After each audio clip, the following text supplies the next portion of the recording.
An overlap between the operations of the military, the army, and the Air Force. Why was the Air Force not part of the... Breaking news today in Nigeria. Chief of Defense Staff is being questioned. Is it war that we are fighting? But before we hear his response, he also makes Nigerians to understand that Nigerian army is well trained and they are all professionals. And he is asking for an apology for what happened in Kaduna. Please, before I open the details of this news, I would like you to touch the like button, subscribe, follow me for more of my videos. Joining us in Abuja is the Chief of Defense Staff, General Christopher Musa, who was in Kaduna to, have an on-the-spot assessment of what happened in that place in Kaduna State. Thank you so much, Chief of Defense Staff. Thank you for joining us on Newsnight. It's a delight to have you, although, in really unfortunate circumstances. First, let me establish, first of all, most armies in the world are known for ground operations, while the Air Force actually are known for air operations. Is there an overlap between the operations of the military, the army, and the Air Force? Why was the Air Force not part of the operation?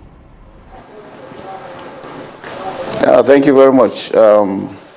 As you know, we operate in a joint operation. Jointness is what we operate on now, which means everybody has a role to play. The Army has air, because you understand that we have the Army aviation have been established. The Air Force has its own.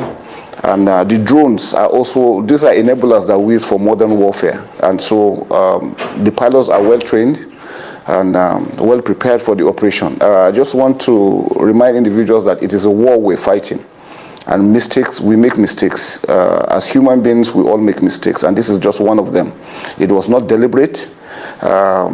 They were on, after receiving an information on the threat of attack within the general area, and they followed up, and they saw the threat of individuals moving similarly, just the way the terrorists also move, and then they went to congregate under a tree, just the way it is. And I think from there, they felt it was time for them to act, and then they reacted. It was based on intelligence, but I think they just missed it. And we just want to convey to Nigerians to understand that mistakes are human, and it is highly regrettable. And we'll make amends. I will ensure that we look back and see where these mistakes came from, and then to be able to make sure that we get them properly and to avoid such mistakes. It is our duty to protect civilians, not to harm them, especially our own citizens. It is highly unfortunate. This is what we call similarly to blue on blue, when you hit your own inadvertently, and it is highly regrettable. General Christopher Musa, thank you. The Arewa Forum for Good Governance is beginning to make statements against you. That group is saying that they are accusing you of conniving with the Nigerian army against certain people that you think are not of your ethnicity in Kaduna State, to attack them. This is a direct and a heavy allegation against you. How do you react to this?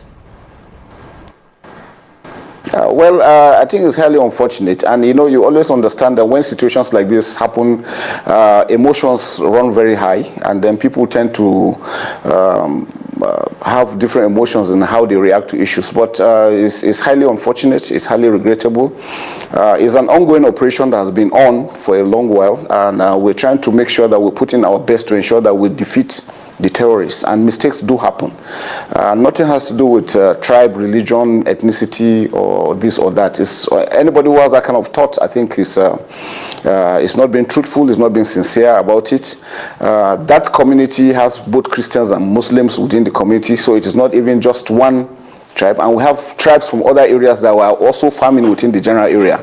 So sometimes when people don't have full information, they tend to react differently to it. But The community is not totally one ethnic group or one religion. It's just like normal Nigerian communities. It's a mixture of Christians, Muslims, people from different tribes are within that community. And unfortunately, this happened. We are professional soldiers. We don't take sides whether which area you come, which zone you come from. We look at these things and deal with it dispassionately. This is a grave mistake that is regrettable, and we will take measures to ensure that it is being addressed. That's quite reassuring. But how can you further reassure Nigerians, CDS, that that this will not happen again, or at least it will be minimized? I mean, it's not the first or the second time that you'd have, this unfortunate collateral damage. But let's go back to a point you raised earlier. I mean, in the 80s, G222 planes were actually, provided to establish the Army aviation. But those aircraft were handed over to the Air Force, almost indicating that maybe the Army are not able to handle this aircraft. Speak to us about why the aircraft were handed over to the Air Force. And is there some kind of overlapping or ego situation between the Air Force and the Army? Well, I'm sure a lot of people will want to see to it that we have a kind of conflict between us. No, for this set